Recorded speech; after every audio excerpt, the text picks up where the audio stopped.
Look at this. It's beautiful, right? The graphics are next gen, the combat is snappy, the character creator lets you adjust the shine on your eyeballs, but it's hollow. We have spent the last decade trapped in a cycle of abusive relationships with what I call the churn and burn MMOs. Usually coming out of Korea, these games are designed like casinos. They're flashy, expensive, and ultimately fleeting. On December 11th, Ashes of Creation comes to Steam Early Access. It cost $42.49 if you grab the launch deal. That is less than a single skin bundle in some of these other games. But Ashes is ugly. It's broken. It's unfinished. And yet, I'm going to argue that this broken mess has more soul than every AAA import we've played in the last 5 years combined. Today, we're talking about the death of the true MMO, the scam of the soulless grinder, and why Ashes, warts and all, might be the only way out. To understand why Ashes matters, we have to remember what an MMO is actually supposed to be. Somewhere along the line, the industry convinced us that an MMO is just a single-player RPG where you occasionally see other people running past you. You queue for dungeons, nobody talks, you sprint to the boss, you loot, you leave. You're alone in a crowd. A real MMO is about friction. It's about interdependence.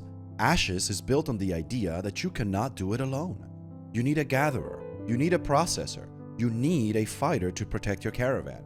If the economy crashes in Ashes, it's because the players messed it up, not because a dev changed a spreadsheet. That is camaraderie. That is a virtual world. Contrast that with the business model we're used to. In the modern market, specifically with these Eastern imports, the goal isn't to build a world that lasts 10 years. The goal is to build a hype cycle that lasts 6 months. They sell you a $100 Founders Pack. They hook you with flashy combat. And then they wall off with pay-to-win mechanics so aggressive, they make a Vegas slot machine look charitable. Once they've extracted the whale money, they put the game on life support and move the dev team to the next project. For you see, in their minds, it is more profitable to make a mediocre game that dies quickly than a great game that lives forever. Ashes of Creation, love it or hate it, is trying to break that wheel. But let's not drink the Kool-Aid just yet. We need a reality check. If you buy in on December 11th for that $42 price point, you're not buying a game, you're buying a ticket to a construction site. The cons are obvious. It is bare bones, optimization, non-existent, graphics, inconsistent. Compare this to the World of Warcraft Alpha. Remember the female troll model? It looked like a melted candle? Ashes is in that phase. If you want a polished, smooth experience, do not spend your money. Content-wise, you're getting about 5 biomes. There is a massive chunk of the continent missing, and an entire other continent that doesn't even exist yet. The playable areas are going to be the Anvils and the Riverlands, which are both starting zones, as well as John Dark, the Tropics, and the Desert. I kid. But the pro? Well, the pro is that you're investing in a direction. You're paying $42 to say, hey, I want this type of game, not that type of casino. Now, the internet loves to scream, scam, scam! And for a long time, the $250 entry fee made that argument easy to believe. But why don't we look at the napkin math that Zyback was kind enough to do for us? Shout out to Zyback. Assuming the studio has 250 employees working for them at minimum wage salary in California, that's about $9 million a year. What a dog scam, huh? Furthermore, Ashes doesn't use standard servers. It uses a complex, persistent world architecture where nodes level up and terrain changes. This requires massive cloud computing power.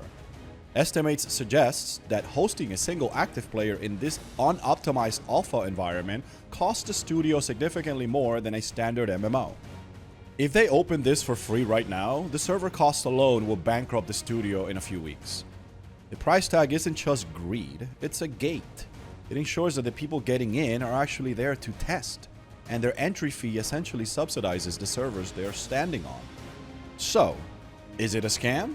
Or is it just the incredibly expensive reality of building a universe without a publisher like Amazon or NCSoft footing the bill? So why Steam? You know? Why now? In my opinion, it's because I think they need fresh blood. They need to break the echo chamber of their hardcore fans. They need people like you, skeptical, burnt out MMO veterans, to jump in and try to break their game. They need to see if their Ether engine can handle the load of the general public. Load. Hey, yo, what the f? Look, here's the verdict. If you're happy with the soulless, pay-to-win, auto-pathing mobile ports we keep getting fed, save your $42. Buy a couple of loot boxes instead. But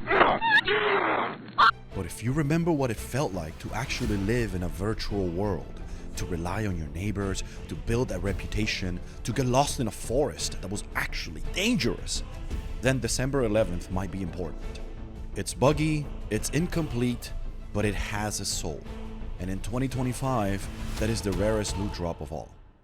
As always, if you enjoy my content, please leave a like and subscribe to the channel. Also, if you have any disagreements, please feel free to leave them in the comment section below.